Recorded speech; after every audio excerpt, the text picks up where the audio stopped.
Oh, Trixie, come on. Hold on. Trixie, come on, baby. Hurry. People are coming. People are coming. Get over here. Trixie, we're live. Trixie, come here. Oh, Trixie, you're going to unplug the computer. Get over here. All right. We're going to. Okay. Okay, we're just going to. Just give us a second. We're just going to cut to a video real fast till we get Trixie settled. I'm laughing, and the vet's not laughing. See, I was thinking that Trixie was very underweight, and Maggie looks healthy to me. And instead, from from what I understand, Maggie's very overweight, and Trixie's a typical boxer, and she's fine. So all the worry that I had is for nothing. Trixie, nope, you already had yours. Come here. Okay. No. Come on, Daddy. No. Oh, man, he's so sweet. I just don't get it. I've been walking with Maggie every single day, and she just can't seem to lose any weight. I know what it might be. We might try to change up our exercise a little bit. Maggie, I have an idea, baby. How about we hula hoop? Can we hula hoop? Her feelings are, she's going to go out and work out right now. Nah, she'll wait till. She just doesn't want you to record her talk anymore. She goes, stop, Daddy. I'm done. I'm so upset. I went over there with the expectations that I was going to be chewed out by the vet because of this little skinny girl here. Because she looks thin to me. She doesn't look healthy. Like, she doesn't look fit. What do you think? But Maggie, I thought, looked really good. And, I mean, both their coats are fine. And I knew they weren't sick. But I just thought that. It has a lot to do with aging hormones and. Oh, baby. Trixie's a spaz. Oh, don't say that. Trixie's a little bit. She just has high anxiety like her daddy. This is the one thing that Trixie and Maggie have in common. The only thing. Everywhere we go, whenever we have time to sit down, Maggie would always put her hand over on mine. She'd always want to hold hands.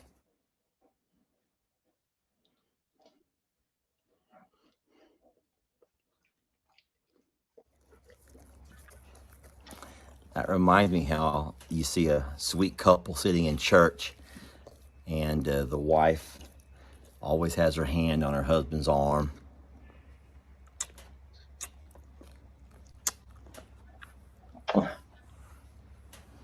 I love this girl. I do. I just like all the trouble you get into. She, very different than Maggie. You all know that.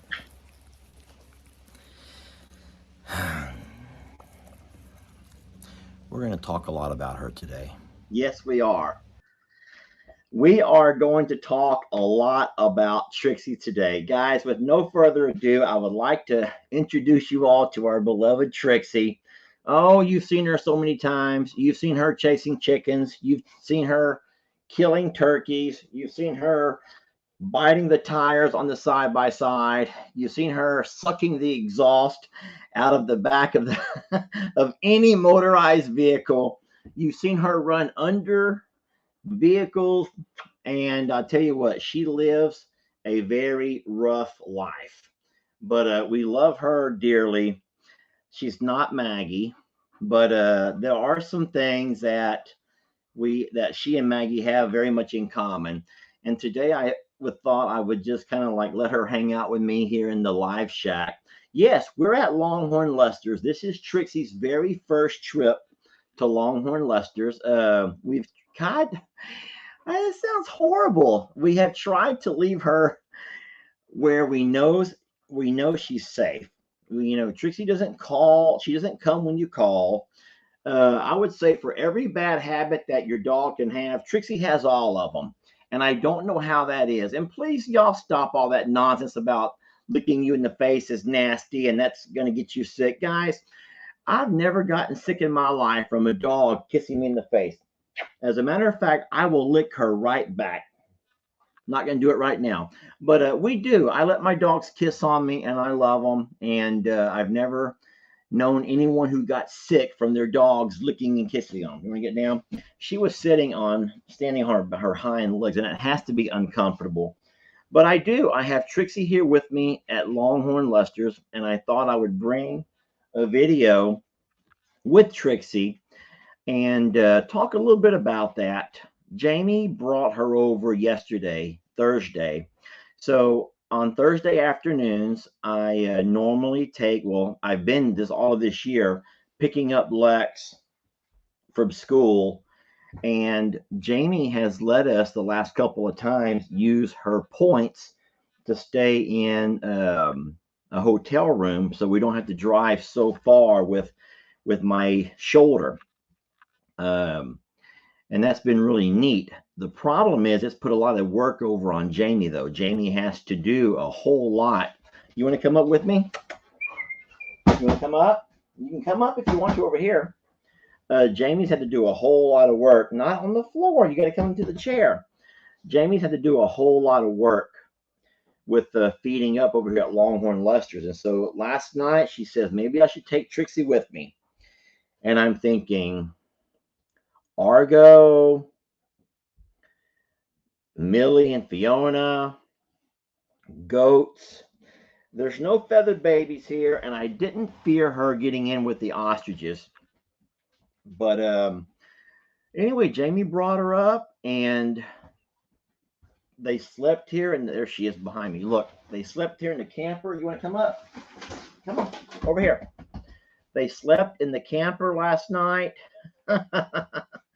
She said that Trixie was up and down all night, just could never really find her place. She doesn't really know what's going on with what. But here she is at Longhorn Lester's. She's not going to stay here, friends. Whenever I head back over to I'm a Survivor, she'll go with me. And yeah, for everyone who's asking, Trixie is Maggie's daughter from her very first litter. We did let Maggie get pregnant. Maggie had 3 litters of babies before we finally got her spayed.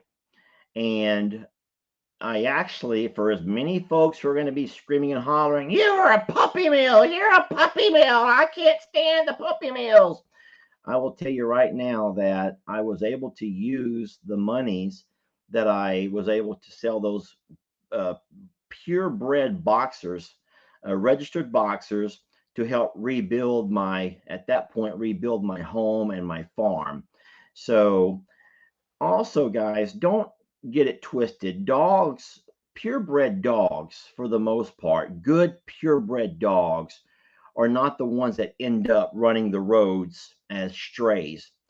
Purebred dogs are the ones that people, when someone's going to give you $800 for a puppy, I can guarantee you they're going to probably take good care of that dog. And that always lets you know what kind of people you're sending your pup with when they're willing to pay that much money for a dog. And so I have kept in contact with all of the owners of the folks who have bought from us when we used to breed Maggie. And there's some really amazing dogs out there. And I don't want to start this whole thing on breeding Maggie and all of that. That was long before we had started the sanctuary. And long before, that was when Lester was living in a barn and looking for ways to make ends meet. So why does someone keep saying whistle? Someone keeps saying whistle, and I'm not real sure why you insist that I whistle. I suck in when I whistle. I don't blow out. But I'm an amazing whistler.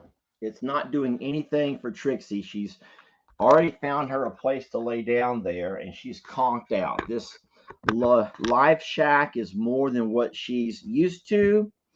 You know that she normally stays in our barn dominium or in our home back at I'm a Survivor. And we've had people over, so obviously she's had to go somewhere else for those few days here at a time. And we do have friends who's able to watch her when we do that. So now, so we're not going to make this live about the fact that, oh my God, Lester, you let me down the way you would breed Maggie. I was very responsible with Maggie. Maggie was a registered boxer. Tank was a registered boxer, and so I produced beautiful puppies. We stopped breeding Maggie because in her second litter, she did have a couple of white boxers, two of which were blind and deaf. And a lot of people know that when you have that gene, I forgot exactly how it all works out, but when you do have that particular gene, and um, the white dogs sometimes can have health issues. And then in her last and final issue, a lot of y'all remember Hannah. We had a little girl named Hannah. I wish I would have made that video for you guys. Hannah was one we were going to keep. She was only deaf. She wasn't blind. She was only deaf, and she was a beautiful, beautiful dog. But we did end up letting her go with uh, good friends of ours, the ones that run City Farms and Friends, and that's Jen and her family, and she's still there to this day. One of Maggie's most beautiful babies, and they've done a fantastic job at raising her. She's gorgeous, and yes, Hannah. That her name was Hannah. Everyone's saying that they remember Hannah. No, Hannah did not pass away, y'all. Hannah did not pass away. Hannah went to live with City Farms. Lucy is the one that you may remember that I had to give CPR to. That was the one that Maggie had laid on top of and was, well, when we came in the house, I had to give her CPR to resuscitate her. And so a lot of y'all have, man, Maggie has just such a living legacy of all the neat things that she's done. But Maggie does have beautiful babies running around the country, and everyone who I still keep in contact with, I've been sent pictures like crazy. Let me see if I can pull up a couple. I don't want to bore you with me digging through my phone, but I will say that I have people on Messenger who've sent me pictures. So this is Sam, and here's one of Maggie's babies. Oh no, it says this media is no longer available. How could that happen? I can't pull it up big, but that's Sam. That's his little girl. They named her Gemma. And I don't know the best way for y'all to see it without it being blurry. But that's one of Maggie's babies. And then I also had a friend. Where are we at over here? I don't know how far back it went. Uh-oh, can't seem to find that one. But there were several folks who sent us pictures of when they heard the news about Maggie, and they sent us pictures of how well their babies are doing. And I'm not going to lie, it's scary when you can have a baby one day doing great and the next day not doing so well. I don't know where I left that, guys, but anyway, today I did take the goats down for a walk to the river, and I was hoping that Trixie would follow along, and she didn't. And that kind of broke my heart because I was kind of hoping to have Trixie pick up the role where Maggie left off. But Trixie had no desire to do that whatsoever. Trixie and Maggie, y'all, there were some similarities, but there were also lots and lots of differences. And I'm not able to read what all the comments I see they're flying by. I'm just hoping that you're not arguing. If anyone says something that is trying to provoke an argument and rile you up, just ignore it. Do the right thing and just ignore that. Continue to let your light shine, even though someone else feels like they would like to do anything but allow you time to live your best life. Don't find yourselves involved in any fighting and arguing and all of that kind of stuff with nonsensical folks. There's always room to agree to disagree. And I live in a neighborhood like right there in Plum Grove that has an abundance of dogs that run the roads. But guys, I'm going to tell you right now, and I hope that you hear me when I say this. The dogs that run the roads are not purebred dogs of any sort. Dogs that run the roads there in Plum Grove, the dogs that are running the roads that are getting into and killing Sister Kim's chickens and guineas, who have gotten into our pastures and killed our ducks and chickens, who have got a hold of my dad's dog and destroyed the ligaments in the leg of Heidi. Those dogs are, I'm just going to say it, they're just mutt type dogs.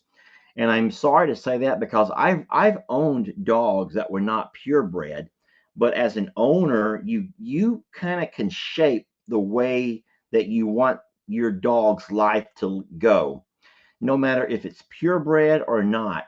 And if you bring in a dog and you just let it live in the yard with no fencing, no type of boundaries whatsoever, you set out food sometimes and sometimes you don't.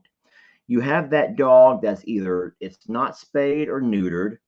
And so and you just say, well, hey, I got the kids a dog. I got the kids a dog. We have a dog. No, you don't have a dog. What you've done was just created you've ruined the dog. And I don't have a distaste for any animal, purebred or not. I have a distaste for humans who don't know how to take care of their dogs. And so Plum Grove is in fact having a severe problem with dogs becoming predators. Probably these same dogs are someone's pet, yet I would also disagree and say it's not much of a pet when you let your dog live on the street, knock over trash cans overnight trying to find things to eat, roam through people's properties, come onto people's properties, dig under their fences, take their chickens, take their ducks, catch their guineas. And those are no longer pets. What those are predators. And I haven't seen the video, but I found out from you all that Brienne lost one of her goats to a coyote. And I don't know if Brienne saw the coyote. I don't know if she or my dad saw the coyote, but I told Bree, don't be so surprised if it wasn't a dog.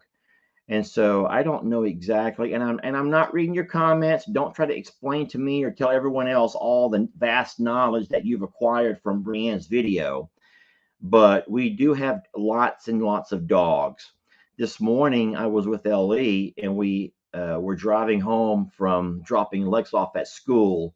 And as I turn in the driveway, there's four dogs, sitting at the end of the road. And I told LE, I says, that's the problem right there. Number one, there's trash cans that are overturned up and down the road. And these dogs, I don't think they all belong to the same owner. I think that what happens are these dogs just begin to form their own a band. Let's just say a band of bandits, a band of misfits trying to find ways to survive. And they become a pack. And that's how they're able to find safety in numbers. And they also find ways to help hunt. And so it's these dogs that come onto our property and are just wreaking havoc right now on mostly our feathered babies, but they will eventually a pack. Thank you. I don't know why I just didn't think about that. Yes, they become a pack.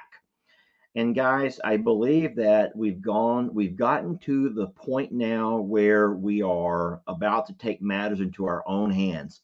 Now, time out, because I know that for all of you that live in these really neat cities and towns who have a high tax rate, and so your city has a animal control and you have a hotline that you can call that animal control and they'll come right out and solve your problem. My friends, Plum Grove does not have any kind of animal control, none whatsoever. And Liberty County, which is the county we live in, is a poor county and they have no animal control. Whenever we had those horses a while back that we had found that had just come running up our driveway, it took weeks to finally find someone to come out and get those horses. And so they have to begin to look around and you might say subcontract people out to go solve this. And so if you're saying call rescue help, guys, I am so embarrassed that you don't realize the kind of neighborhood that we live in. And so that's fine. We don't always show you that side of Plum Grove, the ugly side of Plum Grove. Because if it were a neighbor's dog, then you call your neighbor. If it was a guy down the road, you call the guy down the road. And most responsible homeowners know that in owning a pet, a dog, a cow, a horse, whatever, they have to be responsible for maintaining and keeping those animals safe and keeping them. But we don't live in those types of cities, and we don't have those types of resources. So it's awesome that you guys would like to do it that way, but I'm afraid we will have to resort to doing things our own way if we really want to have something happen. So, or if we want to make a difference, we have to find a way to get these animals off of our property and stop coming back through the property. Many of y'all saw the video where the dogs came after the first night. I buried Maggie last Saturday, and I think by Sunday or Monday, dogs were coming around trying to dig up at the grave and dig up where I buried her. I buried her under an entire yard of heavy rock, crushed concrete. So nothing was able to dig that deep, but they can obviously smell. And man, if that didn't just desecrate Maggie's little grave where they were peeing and pooping all around, trying to claim their territory. So we will find a way to, sometimes you have to help yourself. You have to help yourself to what you have to have done. But we've struggled with this for years and years, and it's just something that we've dealt with. So anyway, Maggie is gone. We have tried to do more with Trixie to involve her more in everything that we do on a daily routine. We don't want her to be so out of sorts there back at I'm a Survivor, where she comes out, on the days that we let her out and during the hours that we let her out, and she doesn't have Maggie. She doesn't have her friend, her mother, to run around with. So we've found ways to try to incorporate her, making trips with us to Longhorn Lester's, and just doing what we do and being a part of what we do. And yesterday was cute. Jamie brought her up for the first time, and it was really neat seeing her learn her way around. Of course, Millie and Fiona weren't real sure, like, wait, who's this and what is she doing here? And like Jamie talked about in her video, there was lots of smelling going on, lots of sniffing the way dogs do, getting to know each other. And at some point, they began to make rounds together. I don't think Millie ever really fully accepted her, but it's cute. But we did let all the neighbors know that this is Trixie, and if they see her in their yard or whatever else, that's just Maggie's daughter, and she'll be coming around some. And there's only 3 neighbors we have to contact. There's only the neighbors on both sides of us and behind us who the dogs have ever ventured over into their property, but none of them have chickens or anything that Trixie could get into. And so a lot of folks are saying that, man, Longhorn Lester's is really the ideal place for Trixie. And I don't really know about that. I really want Fiona and Millie to have ownership of Longhorn Lester's, and they can protect our babies. Trixie does good at I'm a Survivor as long as we stick to our routine. And sometimes our routine is not the routine that you would like, but it's the routine that we've discovered works best for her. We take her out in the mornings. We take her out throughout the day. She sleeps in the house with us at night, and everything is fine. We have a routine. She's not the one suffering. She's not struggling. I think sometimes you guys are. You see Maggie in so many videos, but when I call Maggie out, Trixie never runs up behind me and is like at the door begging to get out. Trixie knows her time. And that's the beauty about animals, is they learn a routine. They need that consistency. And so Trixie is not kept in a kennel the way many folks put their dogs into a kennel or anything like that. Trixie has free run of the yard most of the time. She has the entire barn dominium most of the time. She's potty trained, so she doesn't pee and poop in the house. She goes out into the yard to use the restroom. And then, of course, whenever I'm out and about with them, I'll let them out. I told you guys I'm not going to continually keep making videos of Trixie sucking the exhaust, because the comments on those videos, everything gets lost. All of the beauty of a video can get lost when you begin to focus and you begin to obsess over one thing. And that's what happens 9 times out of 10 in a Trixie video is people become obsessed with trying to solve your Trixie problem. I would say a quarter of the comments are about that dog needs obedience training, Lester, and you could put her in for training and she would come back a changed dog. And then the other half are, if you can't properly take care of her and train her, you need to rehome her. And then another quarter of people are, how sad that Trixie never gets to come outside. She's stuck in the house all day. And all of that's wrong. No one, guys, I mean, I'm not trying to be a jerk when I say this, but you get, I would say maybe 10, 15 minutes, a glimpse of our day. And in that glimpse, you get a small peek, a small glimpse into the day in the life of Lester or Jamie or Ellie or Jake or whoever else. And you're not going to see everything that goes on in that small glimpse of time. That doesn't happen.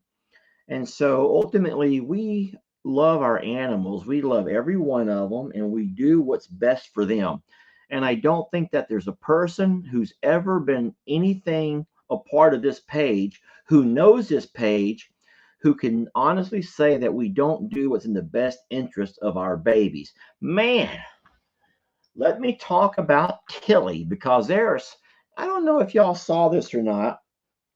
I removed the comment, but a couple of days ago, I made a particular video, and it focused on Tilly and the fact that I took Tilly out of the free roaming porch, barn, corral area, and I moved her into the pasture with the goats. And I was very clear on why I had done that. Tilly had eaten something that she should not have eaten. I don't know what. It could have been the rubber off the end of the shovel. It could have been plastic off one of the totes. It could have been paper, string. I don't know. But I do know that our farm has not been goat proofed. The pastures are goat proofed. And Tilly, being a goat, even though we leave food out for her and fresh water out for her, she found ways to come into places and nibble on things that she should not be nibbling on.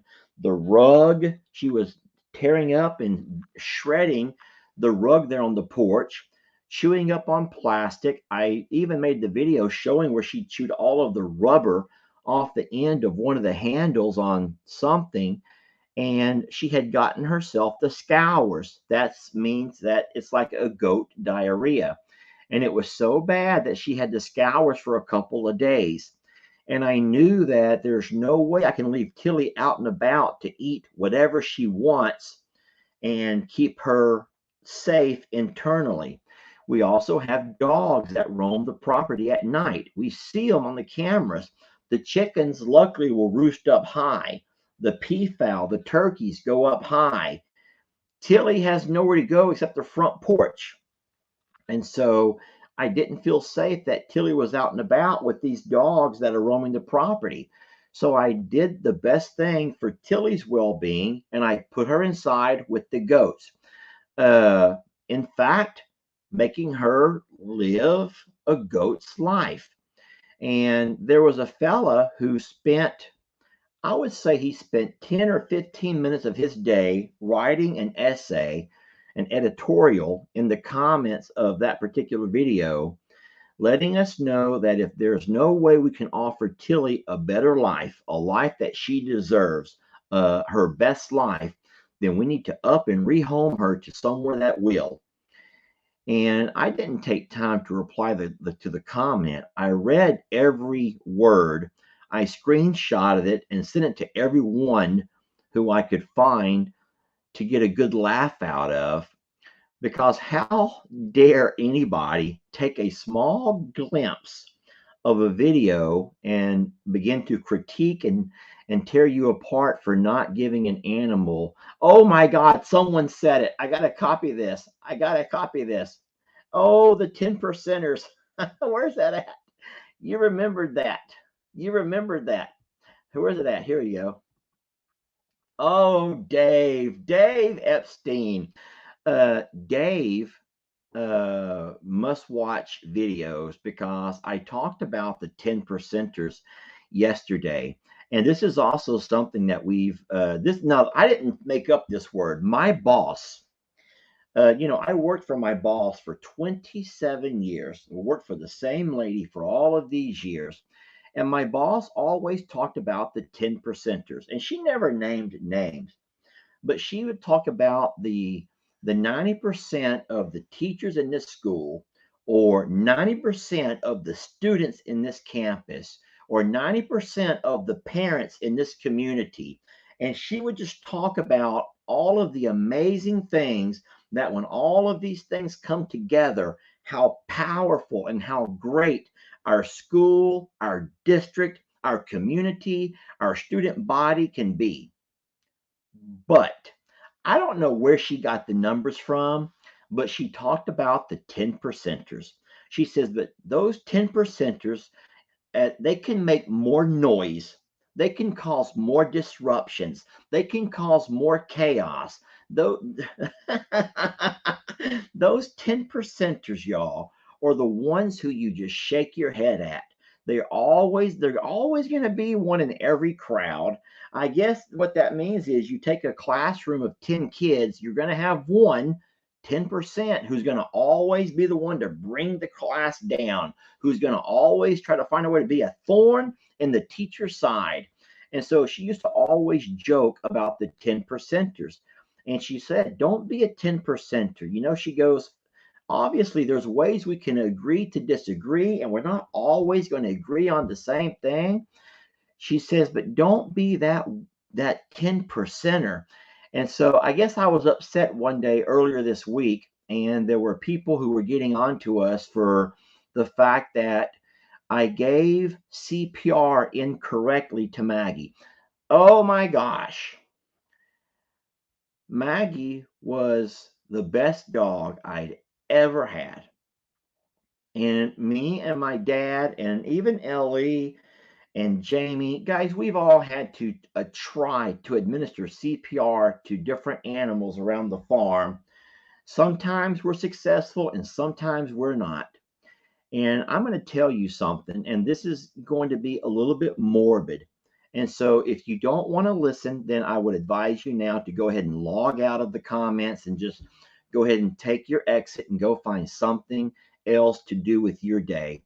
But would you believe that there were probably, I will say, 10% of the 3,000 comments, I think, on that video, 3,000 something comments, which I would say was a lot of interaction, a lot of engagement. And for the most part, everyone was so supportive and you were very appreciative.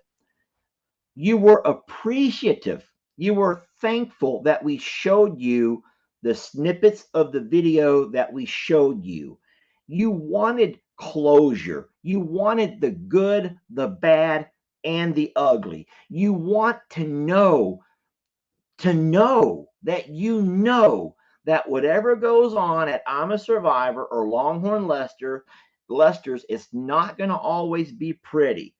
Sometimes there are some dirty and some things that you're not real proud of. We make mistakes, but it's our goal to let you know that of all the pages you follow, all of those that hide things from you, all of the pages that only want to show you the highlights of their day, we don't have a problem showing you everything. And so ultimately, by seeing Maggie collapse on the front porch and seeing all of us try to get her back to life, if there weren't 10% of those comments were, why did you waste time trying to CPR? Why didn't you get her to a vet? Well, don't get me started on how far away we live from the nearest vet. Maggie was not breathing, people. I can laugh about it now. And then if other folks said, if you would have learned how to administer CPR to a dog correctly, my friends, I'm going to tell you something that might really gross you out. I'm not mad, y'all. Please don't be saying Lester's on a rant. I'm not on a rant.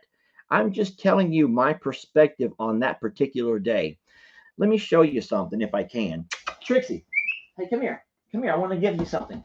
Does anyone know one feature about a boxer that is unique to only the boxer breed? It's the length of their tongue. Guys, if you don't already know this, I don't know how and I don't know why, but a boxer has the longest tongue of any other dog. Okay? Now listen to me.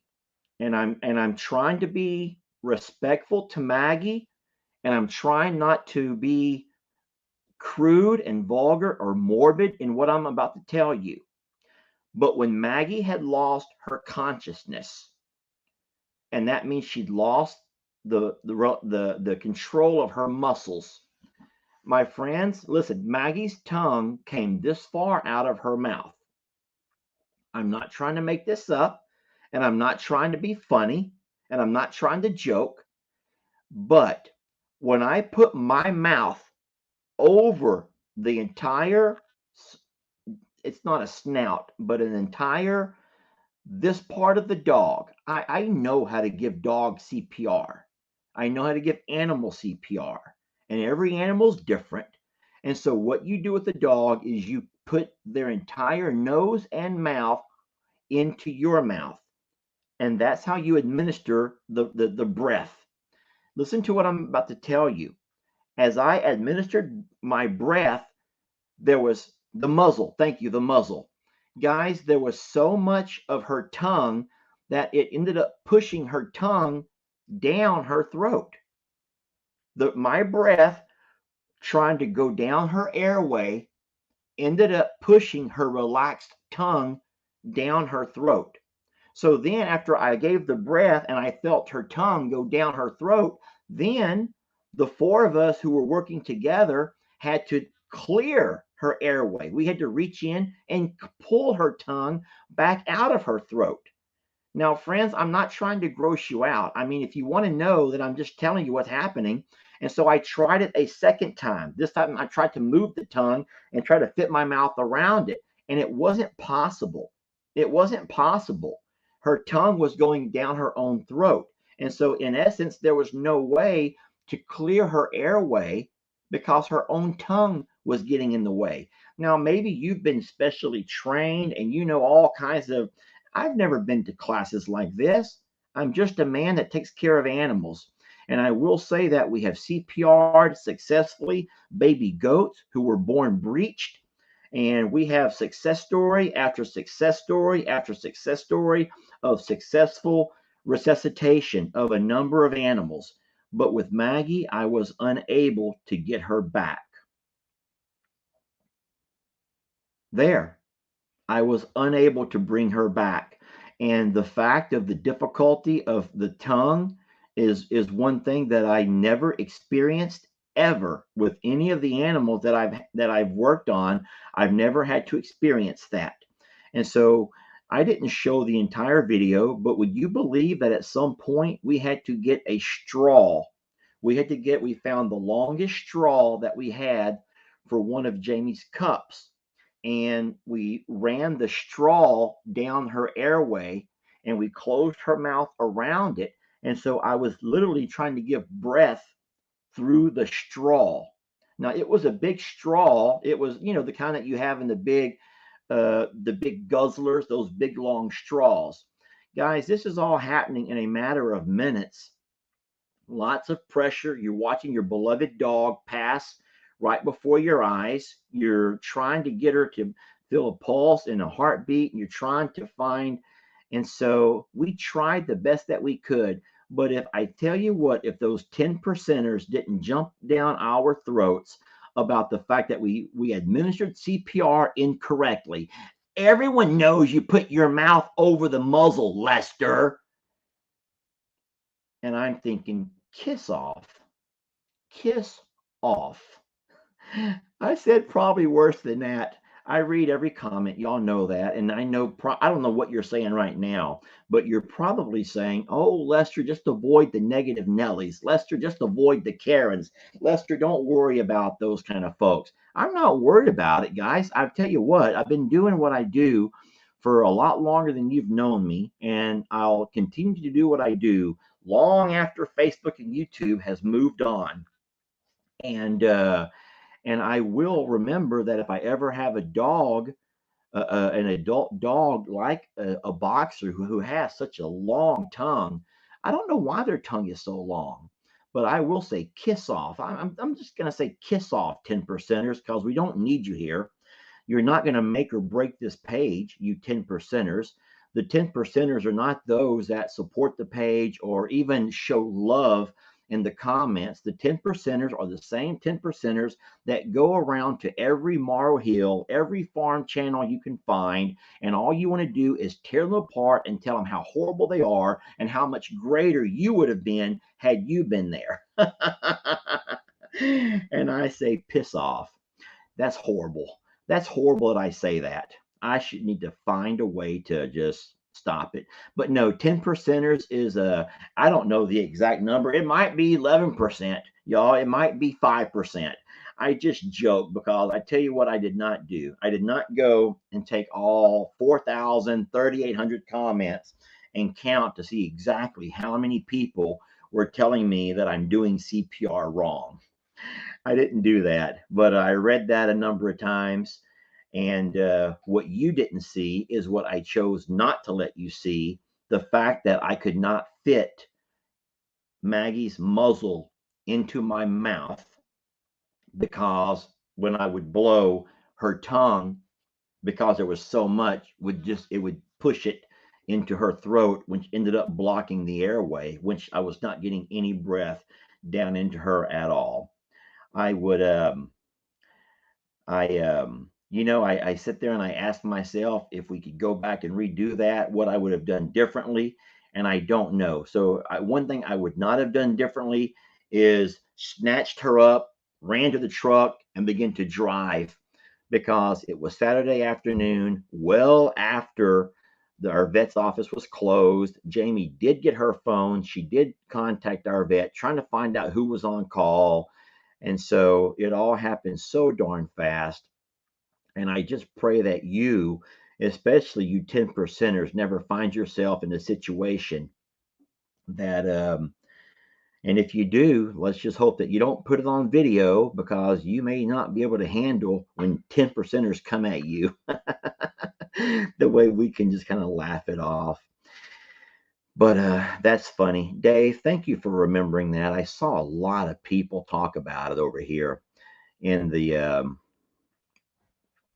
comments. Here's someone who's writing in all caps. Let's see what this over here says. Lester, you're giving them too much energy talking about it. Stop explaining yourself for these people. You're a good damn man. Hey, Dorcas, I just told them to piss off. I'm not building them up. I told them to kiss off. I said piss off. I said kiss off. I said beat it. And I said, so listen, I'm not building them up, Dorcas. I'm not. Here we go. That's right. Kiss off. Then be done because these 10 percenters don't matter anyway. You did everything you possibly could do. Thank you, Cubby Bear. So let's not talk a whole lot about that. Someone says, ooh, Lester, why didn't you just say F off? I'm not going to do all of that, y'all. It's okay. Lester, you're a lot nicer than I would have been. Oh, here we go.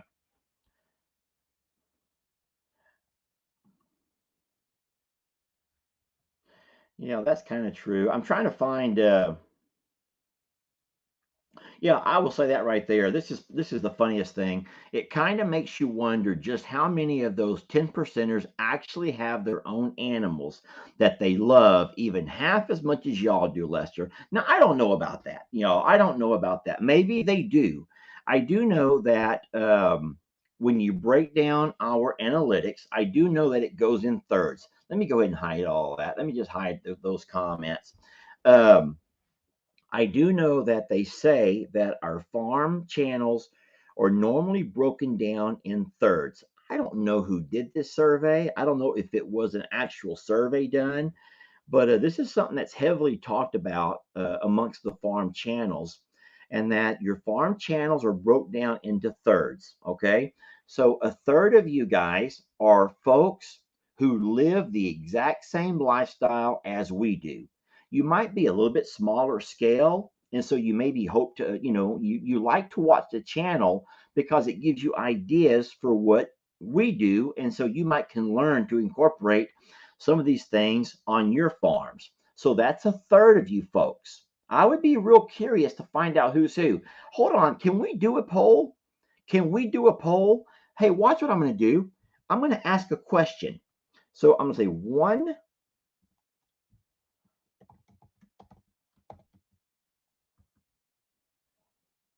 I want to. No, it won't. Okay, one.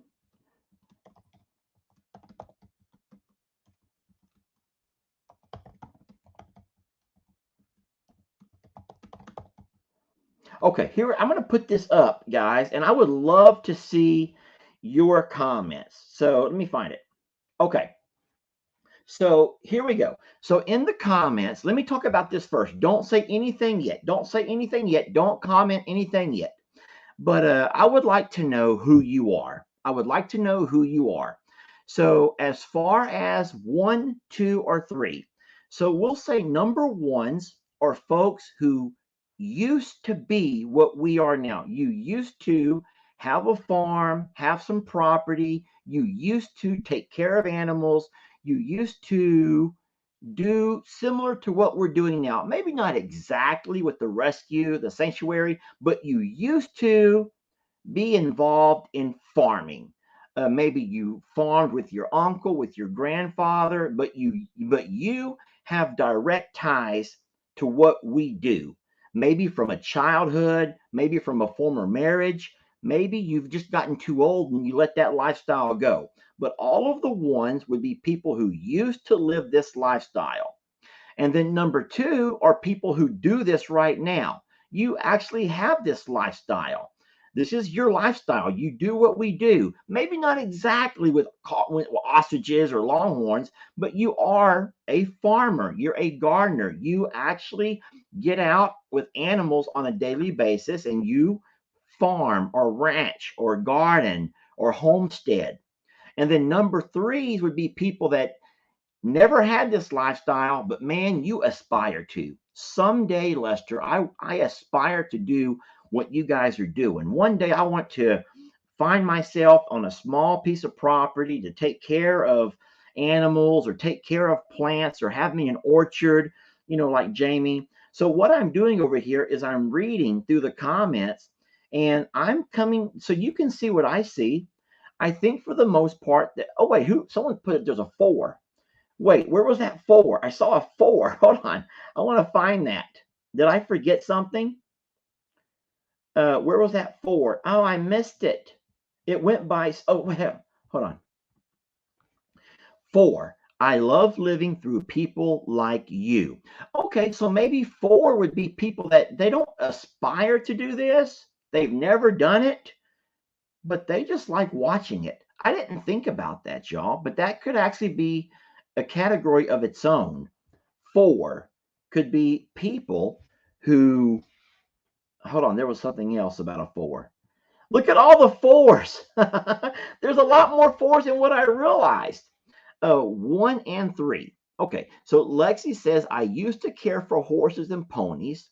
Also, my vet said breeding dogs also shortens their life because I wanted to breed my husky mix. But after I heard that, I fixed her. So what I had heard from our vet is that if you have a healthy female and if you can skip a cycle, you normally can get 3 healthy litters out of your dog before you need to worry about, go ahead and ending that. And so we did that. We bred Maggie and then we let her skip a cycle. We bred Maggie. We let her skip a cycle. we bred Maggie, and then we got her fixed. So we did get 3 beautiful litters out of Maggie. Hold on.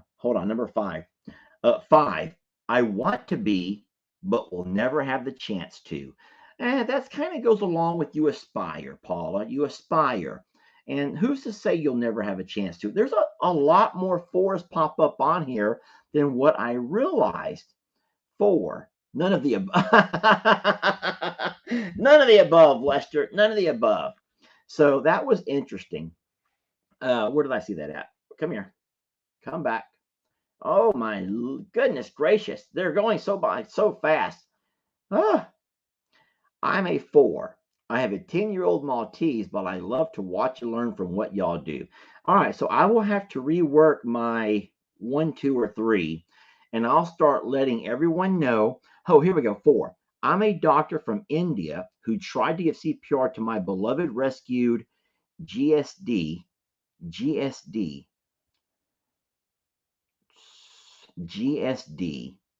trying to save her when she had a cardiac arrest, but I couldn't save her. GSD.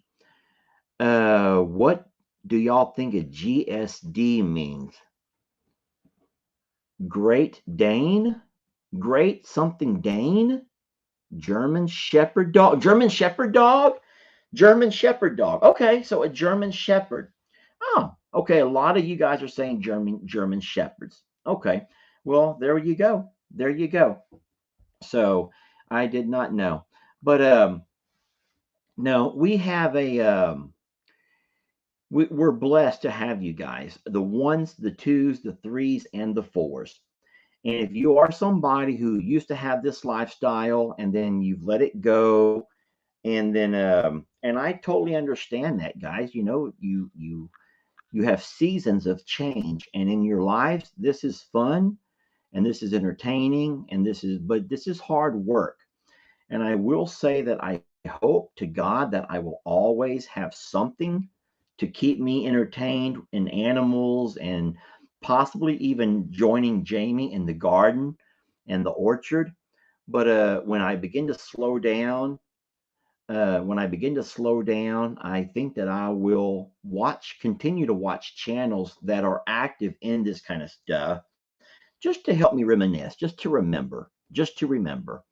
And then, of course, the number 2s, I forgot what was what. The folks that have never had this lifestyle, but man, you always dream about it. You really want to someday do something like this. And then number 3, you do this now. You've been doing this. You just like to watch what other people do. And I probably got those all out of order. Hey, here we go. I love seeing sweet comments. Nope, that's not it. I gotta find it. Okay, Lexi. I love you, Lester. I know your pain because my boxer, Ali, was my favorite pet ever. My new puppy, Kalala, is the husky mix, and she's my second. I miss caring for horses. I did it for free. I would do it for free any day. And so I've said this a couple of times, and I will go ahead and say it again. And then if y'all don't mind, I want to share. I got 3 things in the mail yesterday that I would like to share with you. I don't know what's what, but I feel like I would like to share them with you before we get off. I think that I only speak for me, I can't say that I've ever had a dog in all of my years who I loved as much as I loved Maggie. And you can try to choose your dog, but like people always say, your animals end up choosing you. Your animals choose you. And so Maggie just chose me. And there are tons of videos that have Maggie in them, but I just feel like I feel like a jerk for not making more videos focused only on Maggie, because she was that amazing.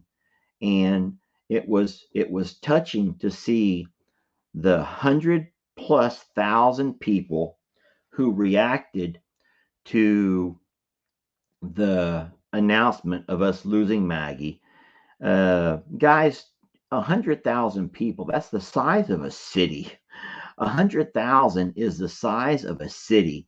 And to know that there's enough people out there that felt the loss of Maggie because they knew that Maggie was just such a special girl. And that means something to me. That really does. It really meant something to me to see the number of people and then how hard it was to read your comments and just the amount of tears that were shed in the tub, in the privacy of my tub, just reading and reading and reading the way that Maggie had touched you and the things that you saw in her that I never realized. And then the guilt of me not focusing more on her. Maggie was just one of those girls that I thought would be around forever. I don't know why. I told you guys this a couple of days ago that as I walk around the property and I take an assessment every single day of all of the animals' health, I can't help but realize and to admit to you that there will come a day when we'll walk out and Mr. Huck will be no more. We will lose Mr. Huck, guys. I'm sorry. And we will one day lose Ringo and we'll lose old Nanny Goat. And there's other animals that I know we will lose to predators and we'll lose some to parasites and we'll lose some to old age and we'll lose some to accidents.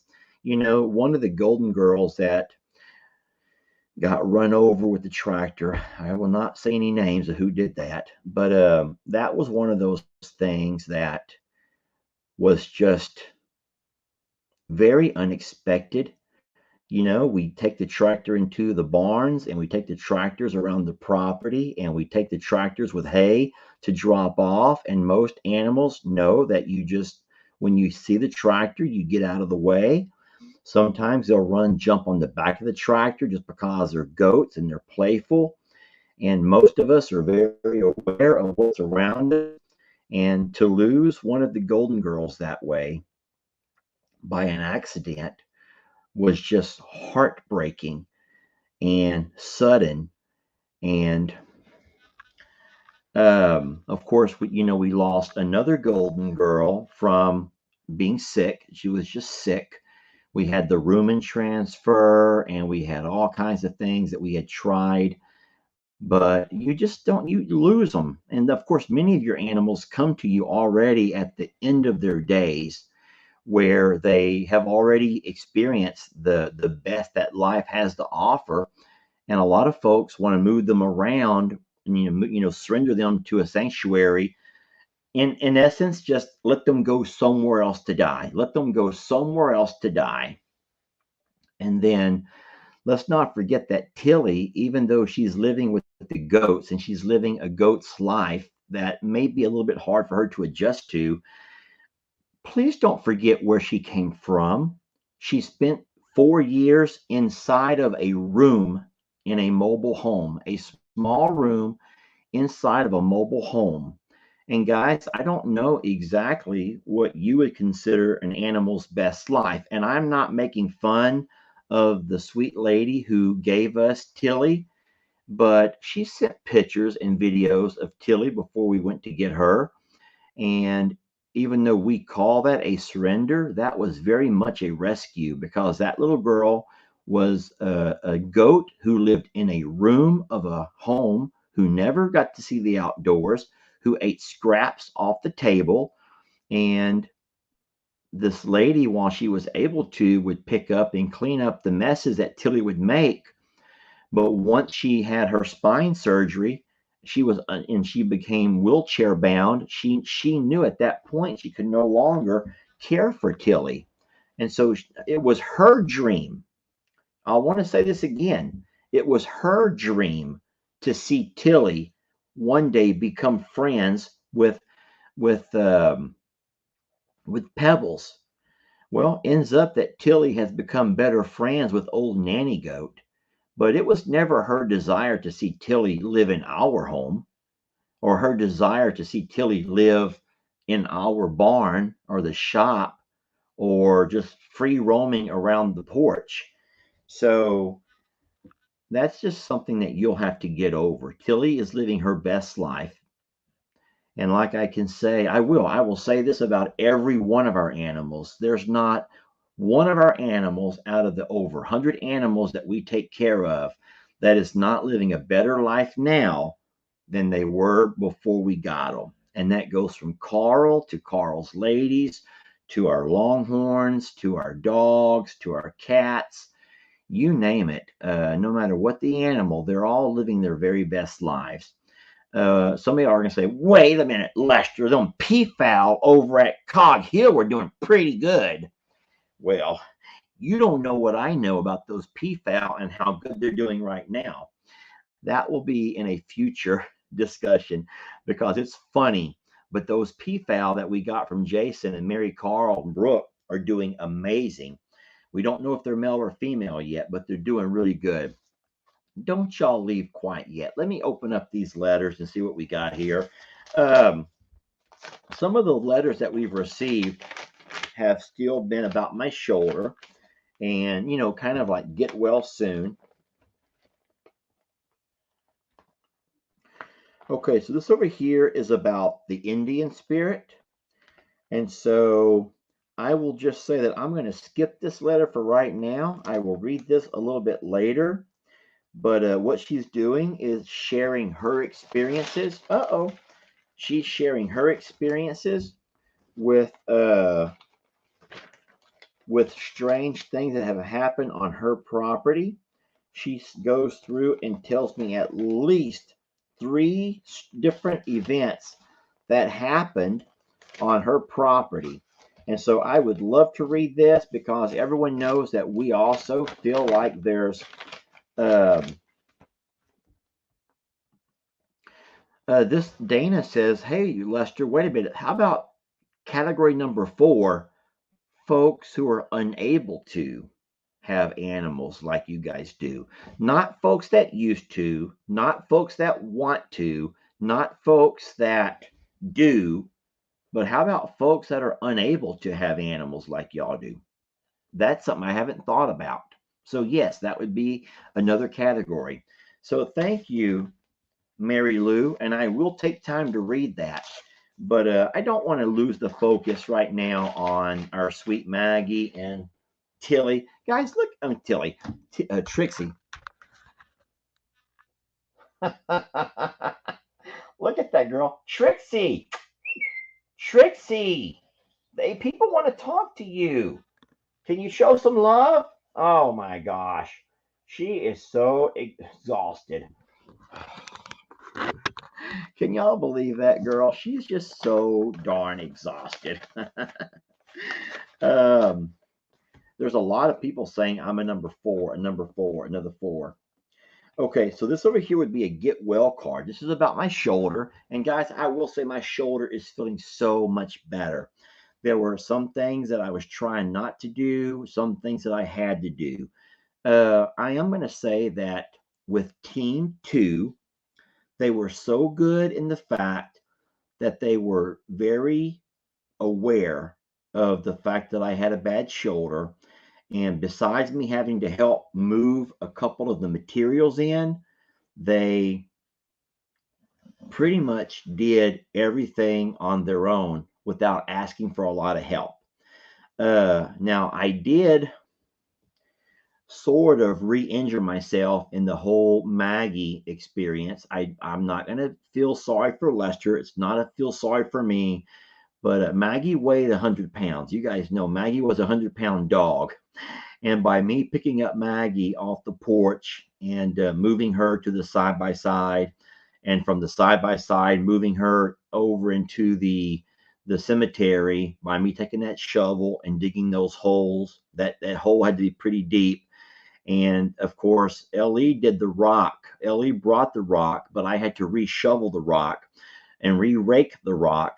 I will say that I kind of like did some things to my arm that I'm not real happy about. So there are some new pains, but there are some things that I just could not help. Some things I just had to do. This is a card, and it says, this special card comes to tell you get well soon.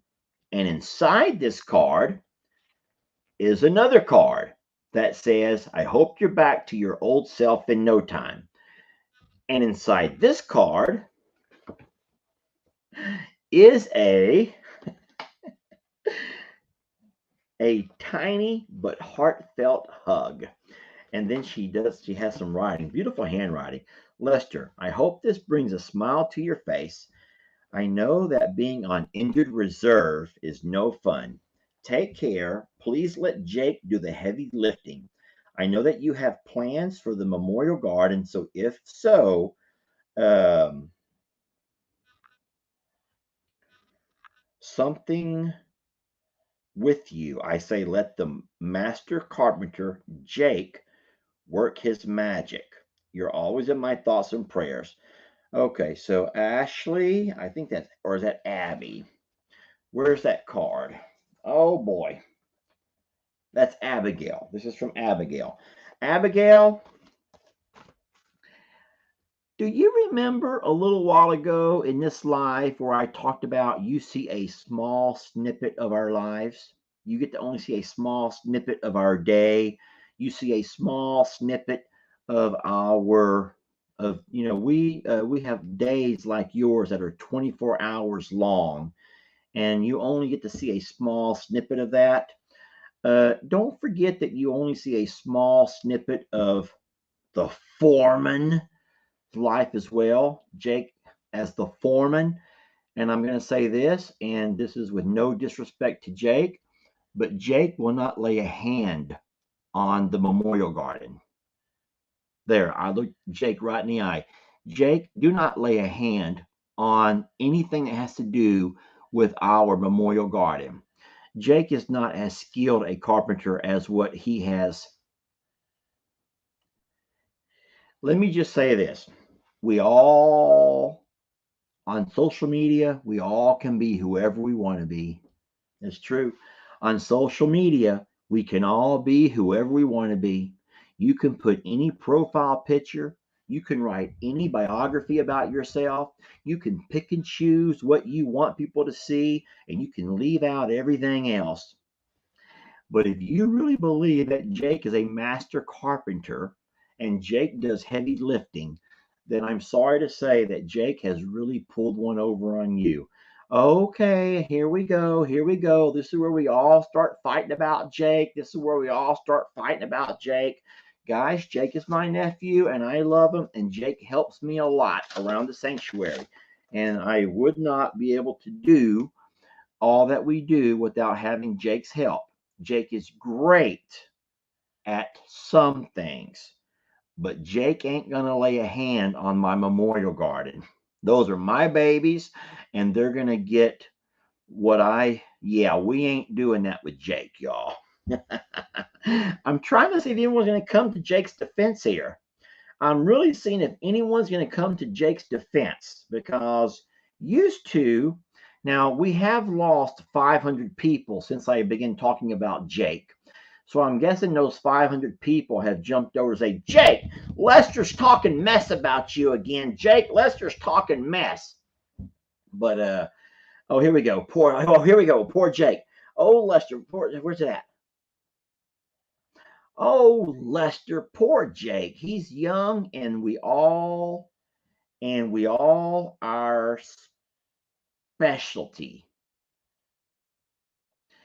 Not sure what you mean by that, but Jake is actually 28, so not sure what you call young. Can we just say inexperienced? Can we say inexperienced? Because Jake would be very inexperienced. Let me tell y'all what I want Jake to do. Hold on, I'm gonna read this card. This here comes from A. Meredith in Delaware. Step by step, one day at a time. Healing means having good days and bad days. It means taking care of yourself and getting lots of rest. It means finding strength and holding on to hope. But most importantly, it means getting one step closer to feeling better, sending good thoughts your way. And then she writes, I hope you're receiving promising answers from your MRI today. Oh, I must have gotten this letter late. And praying for you, your family, and your loved ones. And then this is from Adela Meredith, and that's beautiful. So all three of these were kind of related to the whole shoulder thing, and I guess I'm just getting them late. But listen what I want Jake to do. I wish I had a pen and a paper to write on. But what I would like Jake and Brienne to do, this is what I told them yesterday. I called them together and I says, come on over here. Uncle Lester wants to talk to you. Now, y'all hear me on this, okay? Hear me on this. Let's just pretend that this phone is my dad's property. Let's just pretend that this is let's just say 50 acres behind my dad's house, okay? It's in a long rectangular shape. And the beauty of it is there are ponds on this side, there's ponds on this side, there's ponds here, and there's a river that runs behind it, okay? So let's just pretend that this is the property behind my dad's house. This is the property that my dad has never, ever talked about deeding off to the kids. Whatever. Let dad hold on to it till he dies, whatever.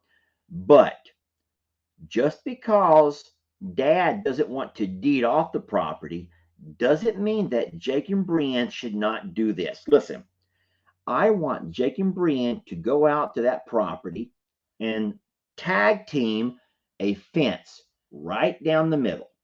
Right down the middle. Jake's house is over on this side.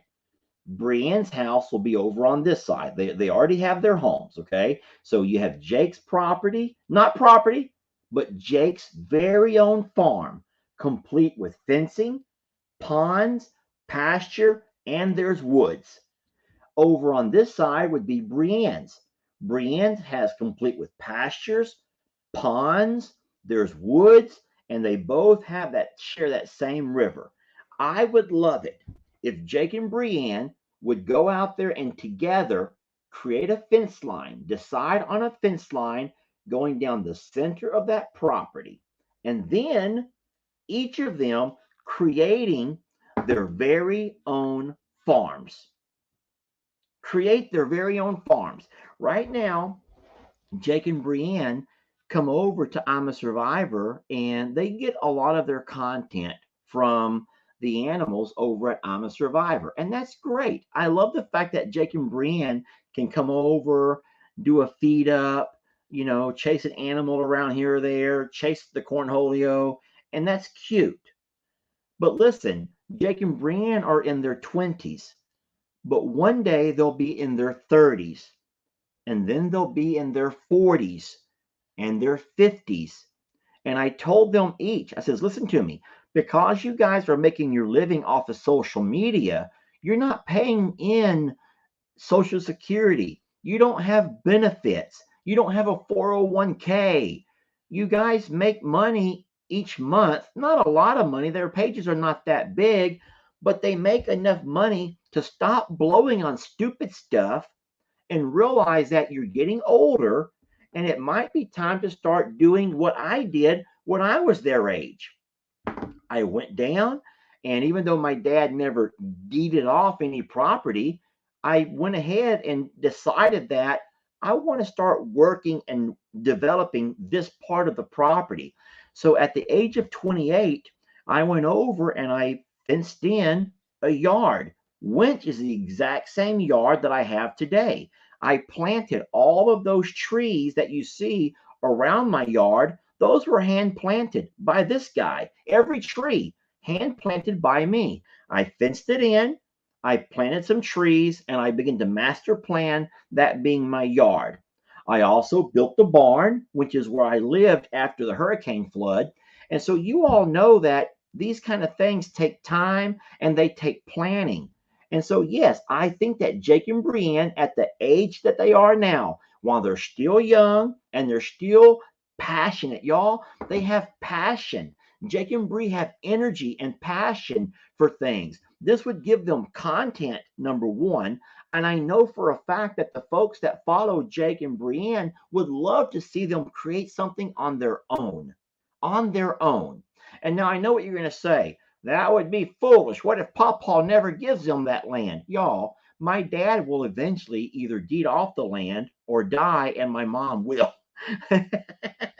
So my dad may take it to the grave with him. I believe that my dad will probably do the same thing Uncle Raleigh did and die.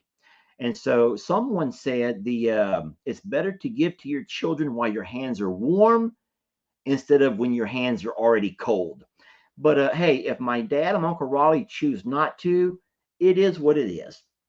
But I do know that one day Jake and Brienne will inherit that land. But for now, why wait? Why wait? Uncle Dan's not going to sell it. Uncle Dan would never sell moral property. I'll never sell land. We're never going to sell it. So, whereas Longhorn Lester's will become what I eventually evolve to, I'm a Survivor Sanctuary will become my oldest son, Le's. Like it or not, it will become my oldest son. And that would put at some point Le, Jake, and Brienne, all with their very own farms, all with land that's parallel to each other. Parallel to each other, and they would all match up fences. And I would say that Brienne is already off to a really good start. She has, I think, 4 of her very own goats that we built a yard for, and they're up in the front. And then Jake has not really acquired any animals, but I would be more than happy to let Jake have Moo. Jake can just have Moo and Annabelle, and that could be his first additions to his little farm. I could probably anyway. That's not the point. That's not the point. Forget all that. Let's not talk about Lester. Can you give Brienne one of the donkeys? We're not going all there. But what I'm saying is, take that property, that 50 acres, and divide it in half. You don't have to deed it off. No one's asking for a deed, but there's nothing wrong with each of them investing their money into a barn or a stable, investing their money into digging out the ponds, investing their money into getting a well dug so they have a water source, investing their money in their property, and eventually, when they're ready, bringing in their own animals, bringing in their own content. And if they are, in fact, going to be content creators and they're going to live by social media and they want to grow their business through their social media, they both have Facebook and YouTube, and they probably do other things like Snapchat and TikTok and whatever else. Listen, then it's time to delve in. Jake has worked for us for over a year. Jake knows what he's doing on a tractor. Jake knows how to build fence. But at the same time, Jake's doing all of these things to help out his Uncle Lester, which will never be Jake's. Those will eventually, all of this will become my son's. LE in particular will be the first one to inherit. And so I think that someone is saying that can be very ugly. I don't know what part of that could be ugly, because investing in your future, especially when it involves investing in development of your land, it can never go wrong. Can never go wrong. I will say this: my dad may not feel comfortable with deeding property off, but what I would hate to see happen is that my dad eventually dies with no plan in place, and then end up the the land just being divvied and divided and dillied out to whoever, which is a huge mess with Uncle Raleigh and what's going on with Uncle Raleigh's property. That right there, my friends, is a mess, and no one would have ever thought that poor Uncle Raleigh, who always had a vision for what he wanted to see happen to his land once he was dead and gone, absolutely, that is not happening. That is absolutely not happening. And that to me is a sad thing. So I would rather my dad, at least Jake and Brienne should talk about it with my dad and maybe their dad and see what they say, because I would hope that y'all would encourage Jake and Brienne to do this. I told them about it. They seemed excited about it, but they're both terrified to go ask my dad. Yeah, they are terrified to go ask my dad about that. How long have I been on here with y'all? Because I feel like I don't want to not burn bridge. I don't want to wear out my welcome. What do I have here on my time? Is it true that I've talked to y'all for an hour and a half? Who does that? Only a guy like me who can ramble on and on about nothing. So let's just summarize. We talked about the 4 kinds of people who follow the page. We talked about the people who actually have this lifestyle and live this every day. So what I do, you also do. And so we sometimes can share ideas off of each other. People who used to live this lifestyle, those that used to run a farm or a ranch or a rescue or a sanctuary, people who have always wanted to. Man, you haven't got a chance to yet. But man, one of these days you want to find yourselves doing what we do. Or people that never had any of these, and unfortunately, because of health or maybe because of age, you realize that you'll never be able to.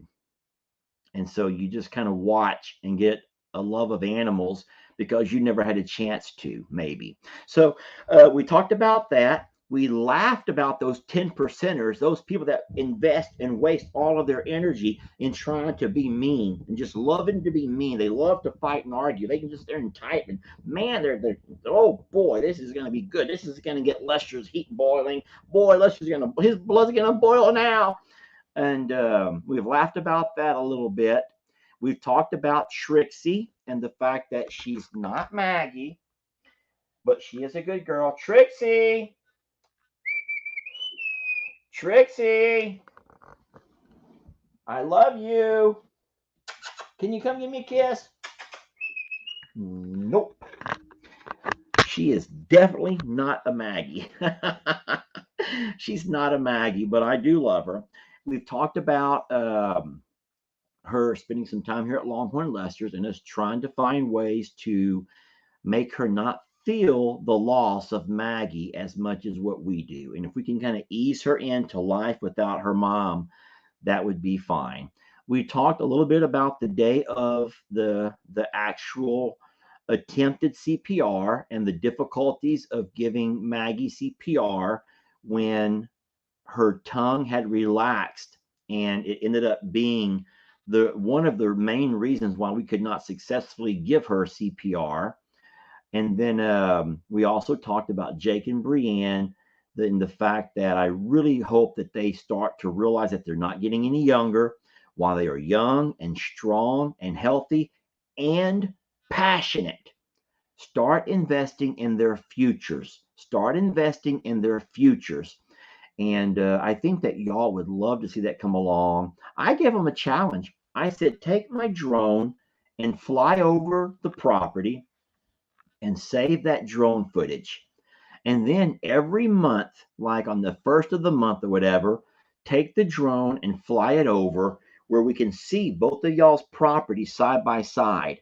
And I don't know how they would do it. Maybe Jake might invest in the pond. Brienne might invest in a barn or a stable.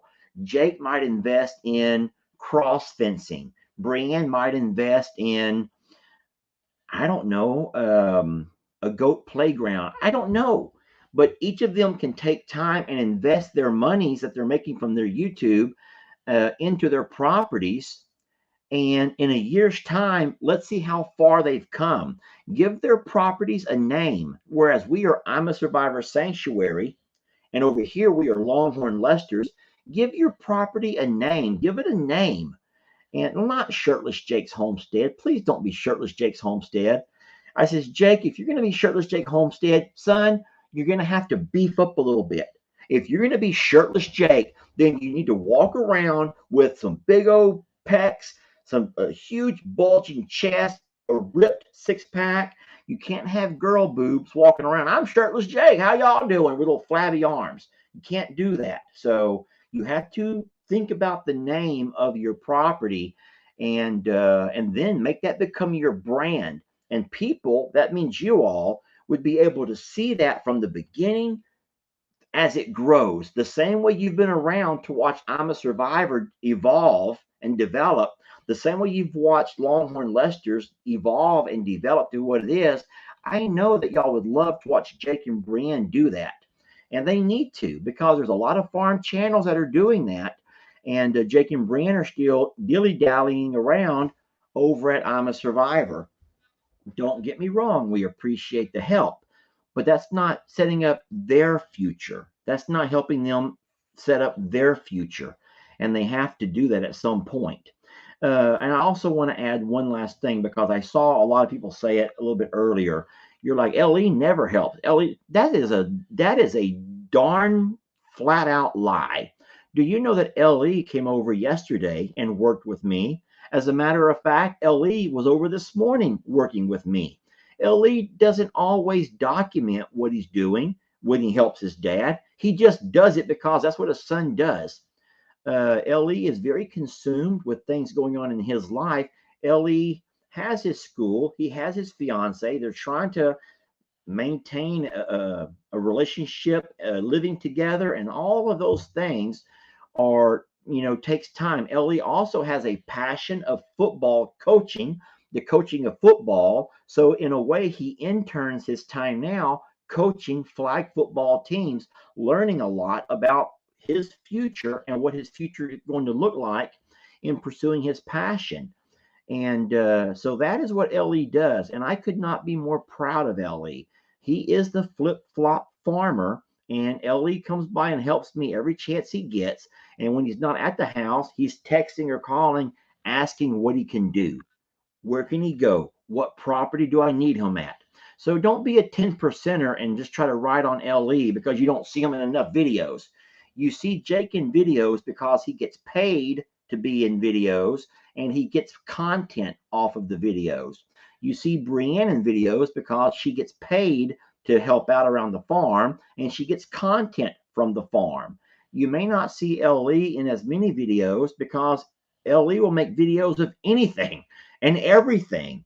And so LE will video his cats, he'll video Megan's goats, he'll video a live talking about some kind of a religious conviction or something that he has. And so I admire that about him for him being himself. So let's all stop that 10%ing stuff. And if you're one of those 10%ers, just realize that by turning that energy around to something positive can help you shine that light. Boy, am I just rambling on. I cannot believe I still held on to so many people for such a long time.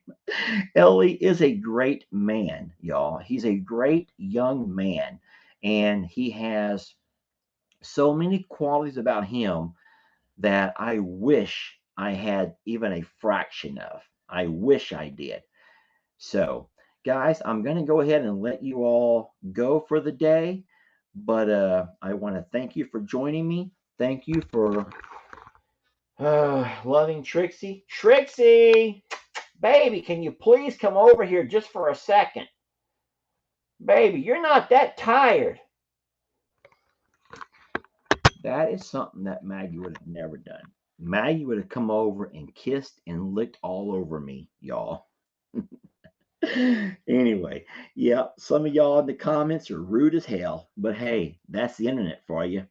And that's actually real life. There's people in real life that are rude as hell, but you're not one of them, and I'm not one of them, and we're going to let our light shine, okay? We will let our light shine. All right, I'm out of here. Guys, thank you very much for loving us, and happy Friday. Oh! For the over 4,000 people that are still here, I finally got the rights to Longhorn Lesters on Facebook. I haven't done a whole lot to it, but I did get it claimed. I was able to, no, that one lady asshole who wants to be known as Longhorn Lester, she will not give up that page for nothing. She will not give it up for nothing. But I was able to negotiate a little deal with the other person who took Longhorn Lesters, and now it is officially mine. So if you guys want to go to Facebook and be a part of Longhorn Lesters, you'll be one of the few and the proud who can join that. I've only uploaded a couple of videos, but Longhorn Lesters on Facebook is official. Not Longhorn Lester. No one knows who that cookie lady is. Don't go to her, and you'll see real fast. That's not my page. That's some cuckoo. but I did finally acquire Longhorn Lesters, which is the same name that we have on YouTube, Longhorn Lesters. And then another thing is Sunday morning at 8 o'clock on Facebook. Sunday morning, 8 o'clock on YouTube, 5 o'clock in the morning on Facebook, because Facebookers drink coffee and YouTubers drink water after a late Saturday night. Yeah, so I'm kidding. We have our Team 2. We will have our Team 2, and I would invite you to go visit their page. They are Facebookers, no. They do YouTube. They do YouTube also, but we are going to promote them through Facebook, which is how they asked us to. And so that's a pleasure. They did us a major service, and I can't wait for you all to meet them. So that will be Sunday morning early. You will see our video of the meet and greet and all of the lead up. And then you can watch their video by clicking their link, seeing their page, watching the project that they created for us, and seeing all that good stuff. And we would certainly ask you to do them a favor and like their video, subscribe to their channel, follow if you're going to do it on Facebook, and just get to know them. And I promise you, you will not be let down. They're good people. So I'm excited about that. And then we'll be talking about Team 3 coming up in the near future. I will say this. I've already begun to gather supplies for Team 3. And once again, Jamie's mad because I put a little too much work on my shoulder. Guys, I have to go because now I'm really running out of time. Y'all have a wonderful Friday. I love you so very much, and I'm so blessed to have you.